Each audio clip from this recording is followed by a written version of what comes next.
Good morning, Nigel. How are you? Very well, Tony. Welcome Pleasure. to the show, and welcome back. Thank you. Pattaya. And I've never left. You've always been with us here in Pattaya. With your 22 years in Thailand and your 22 years in the real estate industry, can you please go back from day one until today? What all have you been involved in the last 22 years? Well, 22 years has been spent in Thailand, but before that I qualified in the UK as a chartered surveyor, and then in '82 I left and went to work in Saudi Arabia for 5 years, working for IBM, looking after their real estate portfolio.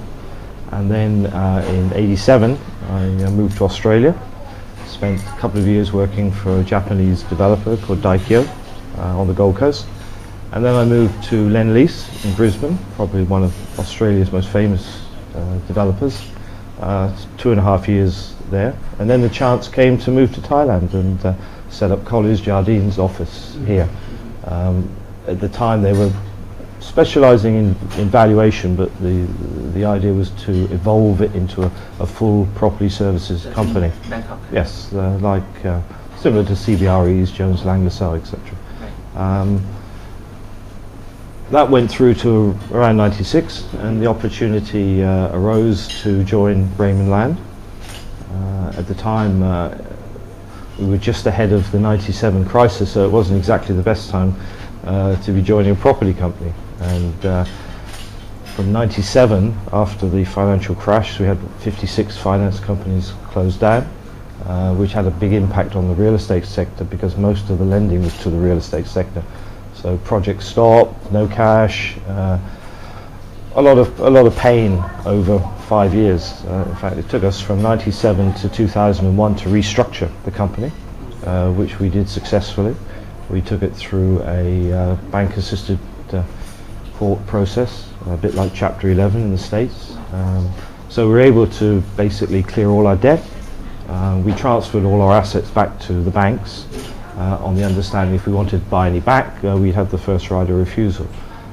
But actually we didn't buy any back, well, apart from one, which was the Lakes, which was originally going to be an office building. So that was our first high-rise project after the crash in 2003.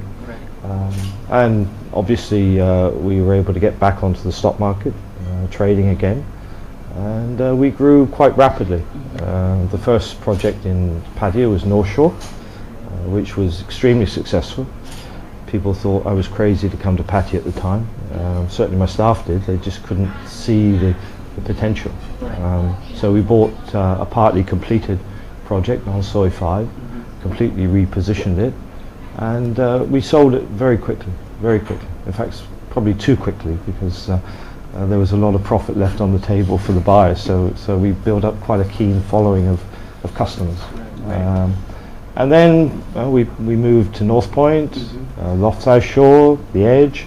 I think we probably had a pipeline of about 300,000 square meters of condo, so that was the confidence that we had in Pattaya back in 2000. Yeah, within the space of 3 years. You know, so I could see that the opportunity was here, and I think apart from a very slight hiccup in 2008, the markets continue to grow, and it will continue to grow again. I left Raymond in 2009 and went into partnership with the Brooker Group, and we established Binswanger Brooker, which was a boutique property services company, assisting clients of ours in acquisitions and disposals. But frankly, once you've got the bite for development, it's very hard to get it out of your blood. So for the last 3 years, we've been looking at trying to find opportunities, and we've tried a couple in Pattaya.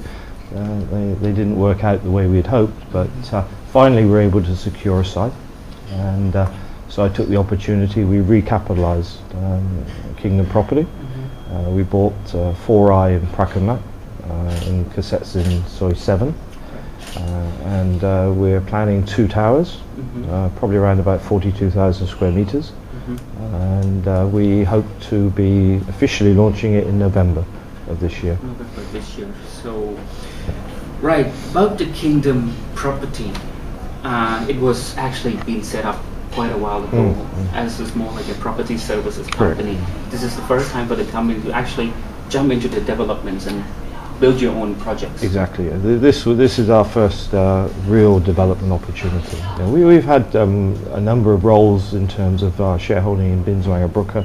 Right. We've done a lot of consultancy work in Pattaya, on Koh Lan, and along Beach Road on quite a large site. So we haven't been out of touch with what's going on in Pattaya, and that's reinforced our decision to focus on Pattaya. Right, because you see the potential long time ago already that Pattaya will have its great times coming. Yeah, I think it's proven itself. Right, right. So the first project of the Kingdom property is the Southpoint. Correct.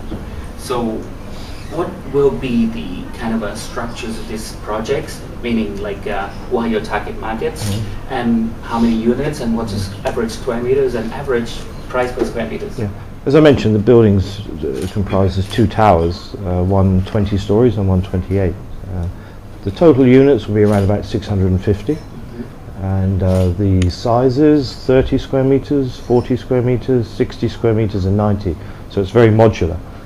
If we find that there's more demand for larger units, then we have the ability to combine smaller units and still stay within our approvals.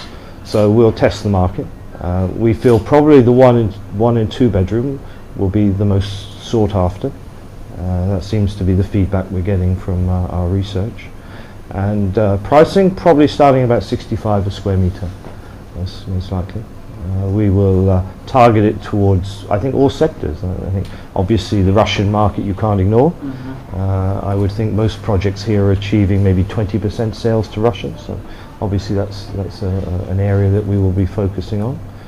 The Thai market, I think Prakamnak, particularly where we are, is historically been a location that's got some associations with the Royal Varuna Yacht Club.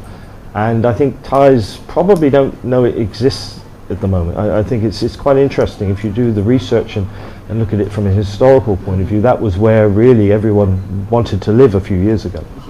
So we're going to try and rekindle that interest, and we're talking to Varuna Yacht Club about certain associations, and so we believe that's an area which is going to fill a gap between Jomtien and Naklur, because both of those areas are getting heavily focused on from a development perspective. And it's not easy to find a 4-rise site. You can find many 1-rise sites and build small buildings, but to get 4-rise consolidated is not easy. So we've been very fortunate to secure this site. You did mention earlier, before we come to the program, that the tourists play very, very important part in investments itself, because first, if Pattaya and the infrastructure is going along very well and catered for all groups of tourists, eventually they will start to like this town, and eventually they will start to look at investments in this town. And that are your new kind of a target market, Indian, Chinese? Or I think so. The tourism driver for Pattaya is going to be huge. I think the mayor is predicting something like 2 million Indian tourists within the next 2 or 3 years, which is a significant number when you think today the Russian market is about 700,000. So that indicates the demand there's going to be for rooms.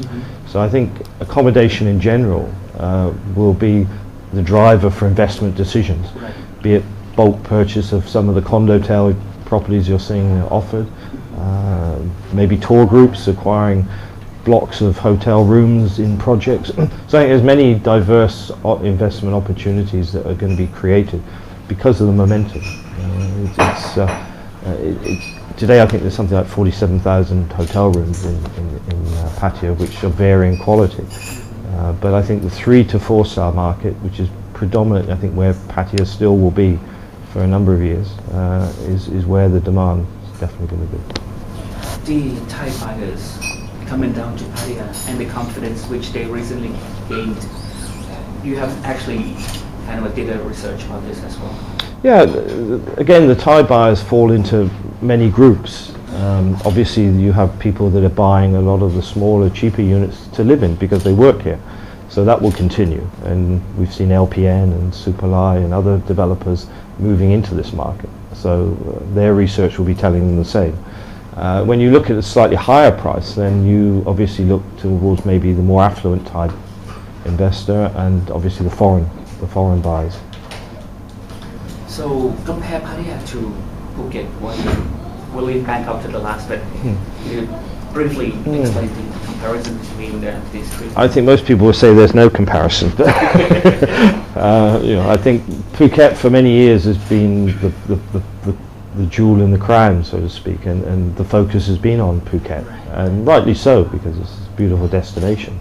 But it has tended to cater for that 5-star brand of traveller, and I think since 2008 that market's been hit, so consequently they've had to reassess their room rates, and accordingly they're also now getting the bulk tour groups, China, Russia and also India now. So Phuket is losing a little bit of its shine, unfortunately, and as I said, that could well be reversed, but just at the moment I don't see that being the case. I think the 3 to 4-star market is where Phuket is going to be, apart from the specialist resorts like Amapuri, Trisara, which are pretty unique and don't tend to get hit by any economic crisis. Hua Hin traditionally, obviously because of the royal family connections, has been a very popular destination for Thais. It's very peaceful. It's got long beaches, and you can find reasonable condos on those beaches. So that demand is still there. But as I was saying earlier, I think Pattaya now is becoming more attractive to the younger Thai buyers who perhaps want a little bit more variety on their weekends. So I think Pattaya is really going to continue seeing that growth over those two markets. So has any plan of any constructions, any developments in Bangkok with your company? I think it's probably a little bit early to be talking about Bangkok. Our focus is definitely here because we've got a committed project. We've got 2 others that we're looking at. Hopefully we'll secure at least one of those within the next 6 months. So we've got plenty on our plate here. If something came along in Bangkok, obviously I've got a reasonable track record in Bangkok as well. So if something came along, maybe a joint venture, we would look at it. Right. Or anywhere in Thailand? No, I don't think any. I think I've learned something. You've got to focus on what you know, and I don't think anywhere in Thailand is a good strategy. So you're keeping your home base? I think you have to focus. Right, that's great. Right, so just before you go, Mr. Nigel, can you please tell us what will happen to Pattaya 2 years from now? Well, it won't get flooded, we hope. And I think, again, that's one of the factors that's going to drive, unfortunately, because of the problems of last year. Any industrial company that is setting up here will think twice before going anywhere that's in a potential floodplain. Because unfortunately, I think to resolve that long-term issue is a very expensive and time-consuming task. So I'm afraid it's not going to be solved overnight. And companies that require this continual output of product won't want to take the risk. So I think you'll find that the industrial take-up in the Eastern Seaboard this year in terms of industrial land will be the highest so far ever. So that's an indicator that the industrial base is going to continue to grow. Industrial base grows, then you've got your service base growing. You've obviously got your accommodation base, you've got cash in the economy. So just on the industrial base alone, you'd have to be pretty confident that Pattaya is going to be well ahead of the field. Already Chonburi is the most prosperous province in Thailand, so that's going to continue. Will Rayong or Chanthaburi gain from?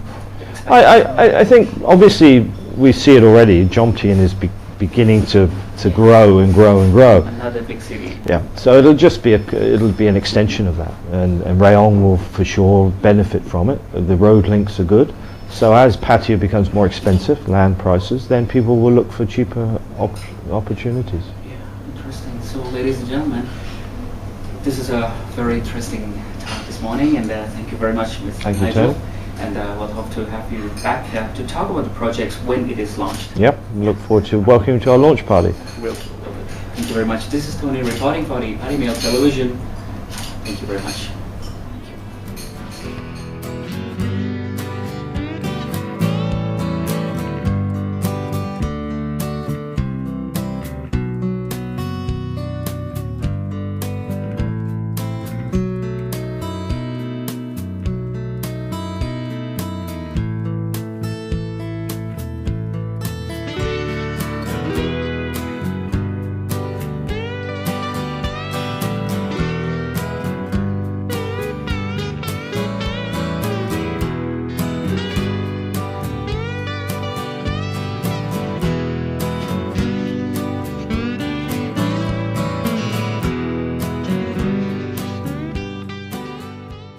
planning and the implementation is where Pattaya, I think, is got to look to itself to improve. And I think that's something the mayor will try and push, but because it's a special government zone, they have powers similar to Bangkok. They can do what they like almost, and they seem to do that. So I think infrastructure, water, as we know, sewerage, roads, it's a challenge, and I think at the end of the day, if there's a real meltdown, then everyone will be affected. You cannot but be affected. But on the other hand, again, as we mentioned, Russian market, tourist market, it's not necessarily shielded from the results, but a lot of the business that comes here, I think, will continue to come here. And I think the manufacturing industries will also continue to come here. The Japanese will want to bring it out of Japan, expensive cost base, into a relatively low cost base, and so that will continue. But no, it's a worry because everything relies upon the currencies, and confidence is the main thing. As I said, in 2008, my shareholders from Dubai thought it was the end of the world. For Dubai, it was the end of the world. But Thailand, frankly, I don't think there was really any major impact on any property developer in Thailand since 2008. In fact, all of them tended to grow during that period. So I think what happens elsewhere in the world doesn't necessarily reflect it.